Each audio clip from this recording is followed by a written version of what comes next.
Because most girls my age, they are not, you know, I would say from experience, they don't have that maturity that I'm looking for. So yeah, you should be older than me. 1 or 2 years maybe.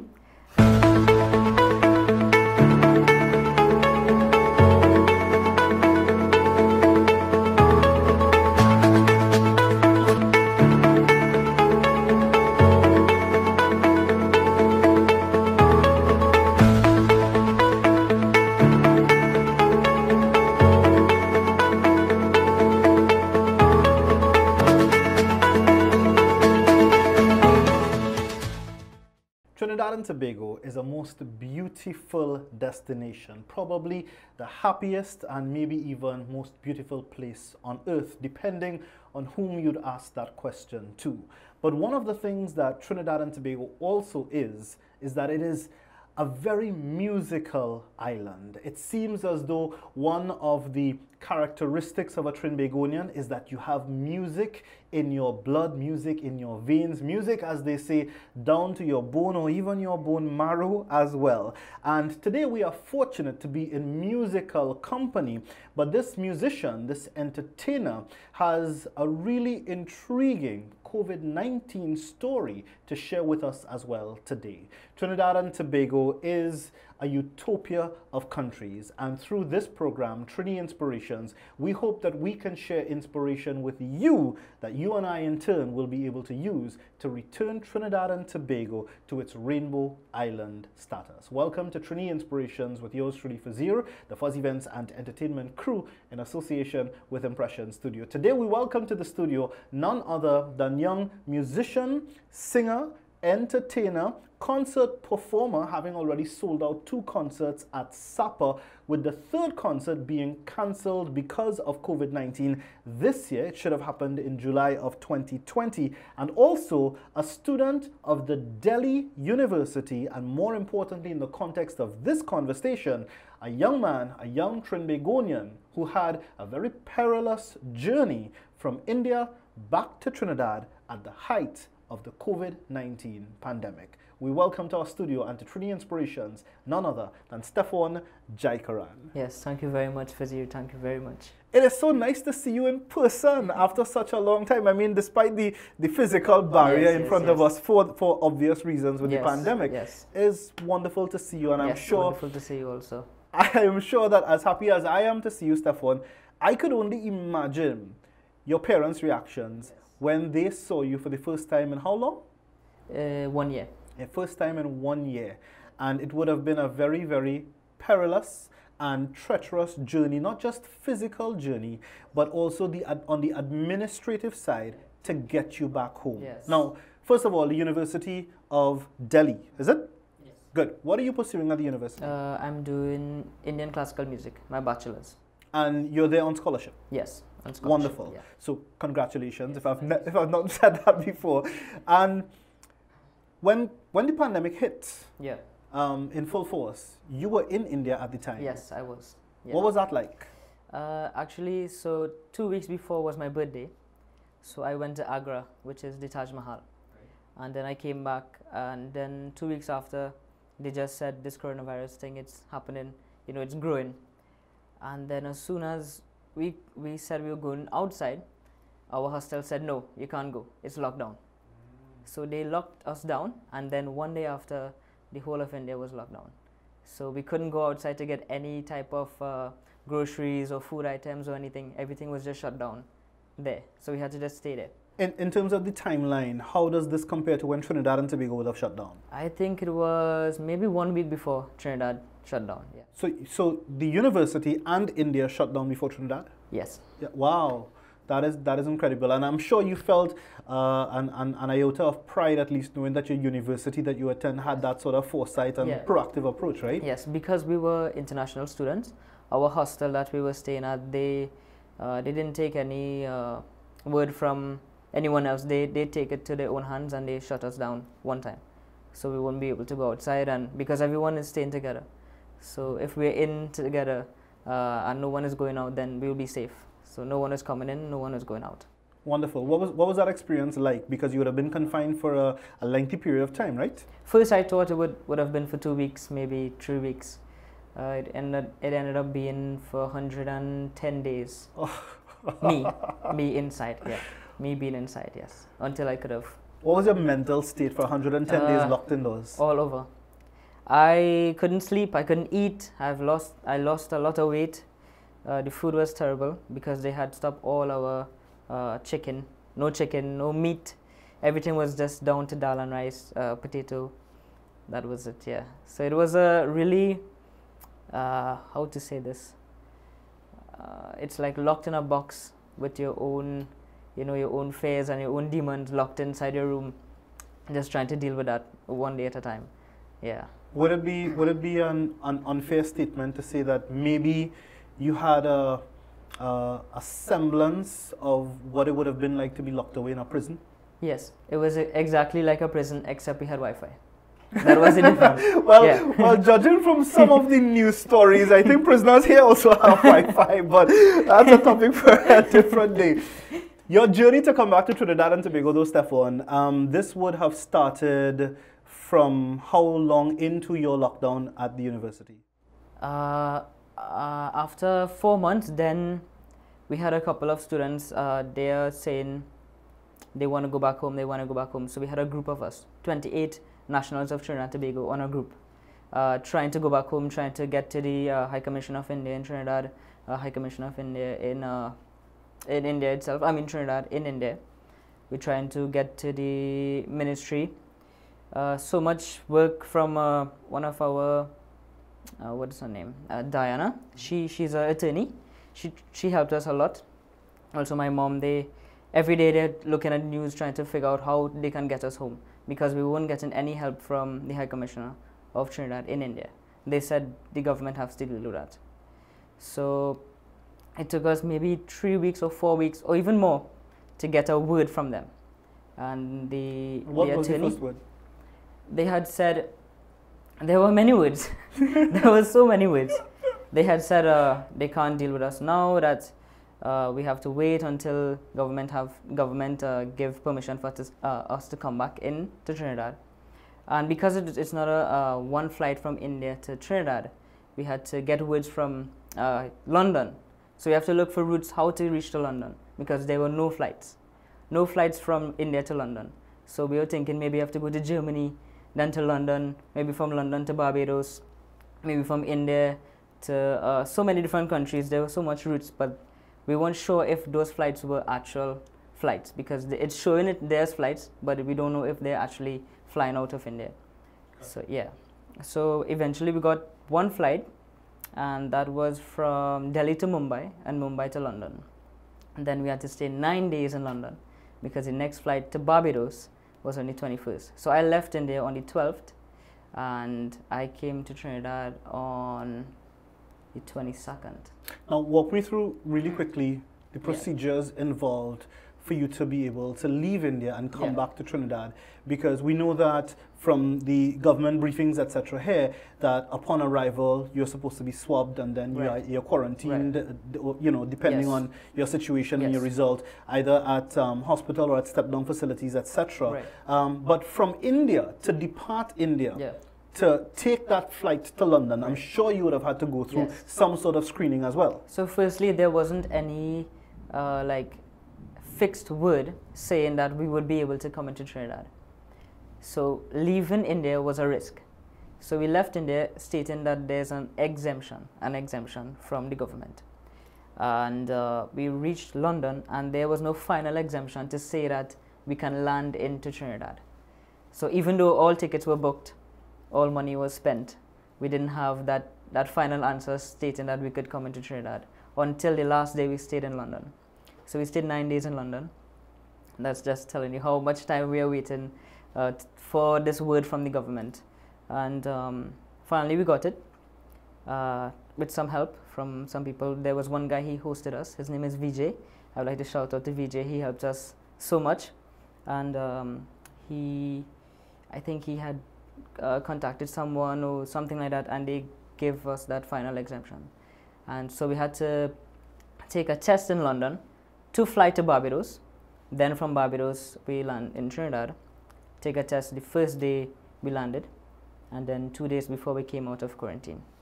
and it was 5 of us, and in that facility, I think 2 persons were tested positive in the group of us. But we won't stay in, everyone was in separate rooms, yeah. Just to backtrack a little bit Yeah. to your time in London. Yes. And your flights as well. Who footed that bill?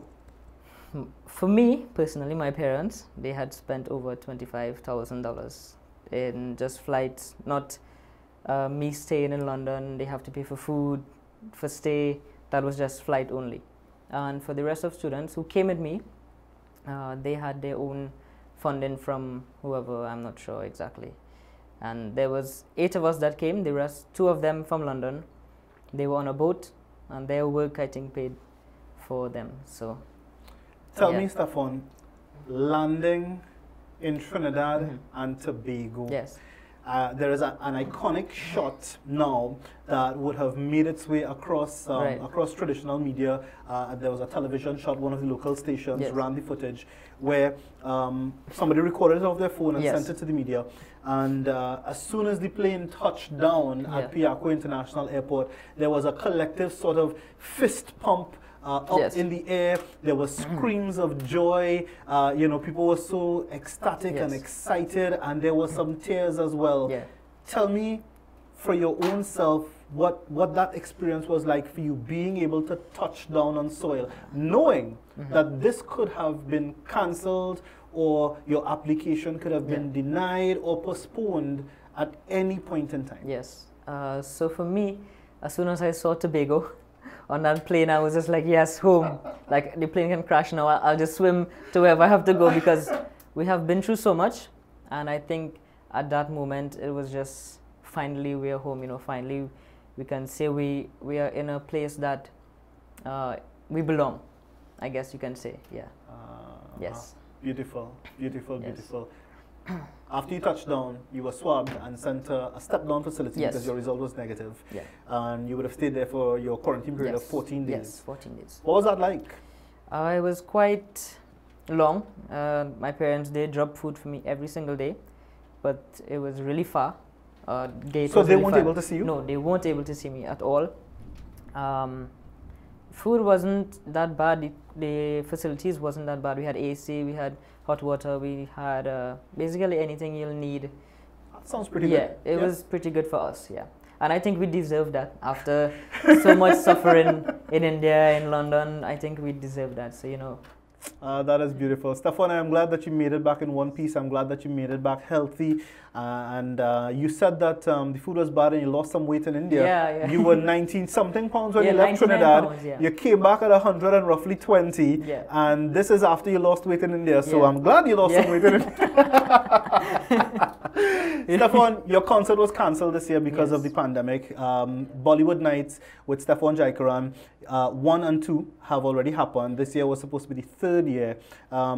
At what point was that decision made to cancel, and how do you feel about that cancellation? So actually we had some really good plans on bringing some people from my class to perform here in Trinidad, and we decided that we couldn't go about with this, obviously because of the pandemic, but we already paid for SAPA. So that was one of our problems. We paid for SAPA already. We already booked everything, but we couldn't get any refund because of this, you know, the situation. It's not something normal that, you know, we can cancel. So for me, I was bringing everything I learned in India in 1 year back to Trinidad. But I think, you know, everything happens for a reason, and maybe that was not meant to happen. Possibly. One of the things that I absolutely have to make mention of with regard to Stephon is that, you know, I've known Stephon from the first day that he set foot on a Mela stage, a concert stage in central Trinidad. You were about 10 years old at the time? 11, yeah. 11 years old at the time. And he wowed people over with his performance on stage, and you know, his name has become a household name in the Indo-entertainment fraternity and industry since then. But I've known Stephon through those years, and I've come to know his family as well. And it's a very close-knit family. So when you start talking about musical management, Yes. this was not a field that your parents were familiar with, but Yes. they became familiar with. They not just became familiar with, and they didn't just become your managers because they were your parents, Yes. but they really invested themselves Exactly. into it and started learning the industry. So your parents are your management, and one thing that I remember in particular that I really think would serve as inspiration for all of us is Stephon's father telling me one day that there is no decision that involves Stephon or any other member of the family for that matter that they didn't make together. Yes. Even if they didn't go with the suggestion that Stephon or his sister had, they always sat down together as a family to discuss everything from the planning of the concerts to just your regular performances on weekends and guest appearances at events. And I thought that that was pretty phenomenal. And is that a relationship that you still have now Yes, with your of parents? course, of course. My family is like my team. I wouldn't be anywhere without my family, and they always pushed for anything you love. So I could have chosen anything else, and they would support me. And my parents, they had that management, that skill because of cricket. Yes, because of cricket. So they kind of took it from here and just put it in towards my career. Beautiful. You talk about cricket there, and just on a fun note, right? I have to ask this question. I almost forgot. We were seeing scenes coming out of India where Indian police officers, were beating people with batons because they were breaking lockdown. They were coming outside when the lockdown was in effect. Did you happen to see any of that? I didn't see it in front of me, but I know it was real because I saw videos, and it's people that sent me that I knew, so they wouldn't lie about anything. And I think those type of laws should be in Trinidad also. I can't necessarily disagree there, but is it that while you were in university during the lockdown, if you were to have broken that lockdown, could that have been your story, or would you have gotten a hall pass because, hey, I'm an international student, don't beat me? No. They wouldn't know. They wouldn't know if I'm international or not because of how I look. So yeah. They wouldn't stop to say, hey, are you Indian or not? Stephon, this has been a wonderful opportunity to have the chance to be able to chat with you. And I'm glad that, like I said, I'm glad that you're home, you're healthy, you're safe. Stephon's parents are actually sitting outside in the vehicle waiting on him right now. They do everything together as a family. And I want you to know, above all else, from this story, that regardless of how hopeless a situation may seem, there is always hope for those who will persevere. Stephon, your mental state is probably better off for it now, even though there would have been days, I'm sure, where you would have felt that you were staring down the abyss, The thing is that now that I'm back home, I tend to forget what I was going through because of my parents. They taught me, forget the bad things, always focus on the positive. So there's so much details that I can't even think about now, that I can't even remember what I was going through, but it was really, really hard. And in that process, while I was in quarantine, stuck in my room, I was going through another thing with relationships and this and that. So yeah, it wasn't just one thing. Everything was coming down. I thought I had a growl or something. Everything was happening to me. Oh my goodness! You need some hog plum to take a bush bath. You know about that, right? You know about that? No. Taking a bush bath? You don't know about that? Yeah. Okay. When I came home, I got Jari, my grandmother. Everyone Jari. Yeah. Everyone. All right. I don't think there's any Trinidadian who doesn't know what Jari is, so I'm not even going to bother to explain that, right? But Stephon, one of the most important questions that I want to ask you before we get into the top five is this. Having come back to Trinidad and Tobago now, having had all of those experiences, especially the COVID experiences, do you have any extra special affinity or appreciation of Trinidad and Tobago? Do you see Trinidad and Tobago in any sort of different light now than before? Now, no. No? But when I was in India, yes, I saw it differently. Because of how we were treated when we came back, like we were aliens, that's something that kind of threw me off. But Trinidad and Tobago, not the people. Trinidad and Tobago is my home, and I saw it.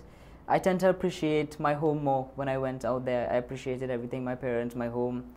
But they treated us really badly when we came back home. I felt really like an outsider. Yeah. That is sad. And my question then, follow-up question to that would be, what can they do to change it for those who are yet to go through this process? And what can we do to win you back over? There's not, you don't have to do much to win me back over. I'm a person, I just forget everything really fast. But for other people, I think they tend to make everyone that is out of Trinidad feel like it's our fault that we are out there. Like we choose to go out there, and we went out there because we don't like Trinidad and Tobago. That's how they made us felt. Yeah. So for me, it's I don't know what is the advice I would give. I don't know. I'm not sure. When you figure it out, be sure to let us Yes, know. But Stephon, on behalf of the people of Trinidad and Tobago, bro, all I can say is I am sorry that you had to have that experience, because I know that Trinidad and Tobago is better than that, and we will get there someday. And I'm hoping that this message will inspire somebody in the right place to help us take those first few steps towards getting there. On a lighter note, you ready for some top five action? Sure. All right, so this is a little bit of fun that we're going to have now within the segment to end off the segment, where I'm going to ask Stephon 5 questions, and he is going to give me his top 5 answers to these 5 questions. Top 5. Stephon, here we go. First question is, I want you to rank the following platforms in the order in which you like and or use them, and they are Facebook, TikTok, YouTube, Instagram, and Snapchat. Okay. So my number 1 is YouTube, of course, Instagram, Facebook, then Snapchat, and then TikTok. Yeah. You're not a TikToker? No. Ah, okay. And then TikTok is banned in India, and my phone is an Indian phone. So I can't get TikTok on my phone. That would explain why, but I'm sure the Trinbago culture will win you back over, because these days everybody in Trinidad is a TikToker. Yes. All right, so that's the first question. Second question is, Stephon, you have recorded many songs already. My question is, which local artists across genres, which local artists would you like to collaborate with, your top 5? My number 1 is Marshall Montano, of course. Voice, Nival Chetlal. Maybe Kes and Ravi B. Yeah. Ravi B. So I can expect you to be working up the order in that list sometime soon. Yes. Wonderful. Yes. Next question, on the international circuit, any 5, barring none, your top 5 international artists you would like to collaborate with or would dream of collaborating with? My number 1 is Arjit Singh. Maybe not even collaborate, maybe just to meet him, Arjit Singh. Pritam, he's a music producer. Maybe one of those American producers like Marshmello or someone like that. I want to get in that, have that, what do you call it? What do you guys call it? Like mix of Indian and, Right. Another one is Shreya, of course. And I'll say Palak Muchal. Palak Muchal. Wow, those are some very, very intriguing names. And if you don't know any of those names, I suggest you go and just Google search them and listen to the voices and the musical talent behind those names that he has just called. My 4th question, Stephon, is your top 5 ways to stay fit. I realize you're a bit of a fitness buff. Yeah, not right now, but yes. Top 5 ways to stay fit. Push-ups, of course, pull-ups, any kind of body weight exercise. Running, of course, some type of sport, maybe cricket, football. What else can you do? I want to give exercise, maybe like... I see that you're into boxing. Is that one of them? Boxing is really good, yeah. It's really, really good. I'll say, yeah, boxing is a good, yeah. Beautiful. And because boxing is the only one I think I've actually seen that you've posted online. So that's how I knew about that one. Okay. And Stephon, we have been very humble in our introduction of you, in that for those who don't know, Stephon is actually quite the desire of many a young Trinbagonian lady. So to the young ladies who are looking on at today's presentation of Trini Inspirations and would like to wonder or are wondering if they could ever have a chance of maybe linking with Stephon or anything along those lines, here are the beans that he's going to spill. Stephon, top 5 things that attract you to a woman. A woman's mindset. They must be mature, they must be able to see things on my level. That's one. Most likely they should be older than me. Because most girls my age, they are not, you know, I would say from experience, they don't have that maturity that I'm looking for. So yeah, you should be older than me. 1 or 2 years, maybe. One is their smile. It should be captivating, of course. Mostly it's personality, I would say, yeah. They must be beautiful. I don't have 5. I have 5, but I can't say all 5. Why? Because it's detailed into, you know, detailed. Give me one, because you gave me 4 already. So Okay. give me one example of a detailed one that you probably weren't willing to share. Mom and Dad, Stephen and Emily, just tune out for a quick minute. Yeah, okay. One thing I would say is, okay, why I wouldn't go with an Indian girl from India? They don't have this, you know, Trinidadian shape, I would say, yeah. That Trinidadian So shape the you have Trinidadian shape intrigues you? Yeah, of course. I'm Trinidadian, so you have to get that. So I was asking earlier about the way in which we could win Stephon back over, win his heart back over to Trinidad and Tobago, and I didn't know that all it requires was some curvature. Yeah, so sure. Well done, Stephon. Thank you very much Thank you so for being a part of today's presentation of Trini Inspirations. I hope that your story has been inspirational and inspiring to some folks, or many folks at least, who have looked on at this presentation. And I wish you continued good luck in your studies. I'm not sure what's going to happen now, but I didn't ask about that deliberately, because I know that you probably just need a break from anything and everything academic for now. Yes. So we'll leave that on the back burner. But good luck with the music. I noticed that you've been doing a lot of short snippets, a cappella videos, etc., and posting them online on your social media platforms. Keep them coming. I think you're mesmerizing some folks with your voice, and the fact that some of those folks would have not gotten the chance to attend your concerts, but are hearing you for the first time on social media. I know that you're winning over new fans as well. How can people follow you on social media? You can follow me on Instagram at Stephon Jaikaran. Add me on Facebook at Stephon Jaikaran. That's basically it. All right, wonderful. So until next week, God willing, when we meet up for another episode of Trini Inspirations, remember, Trinidad and Tobago is a real place, and don't let anyone tell you or try to convince you otherwise. Till next week, bye-bye for now. God bless.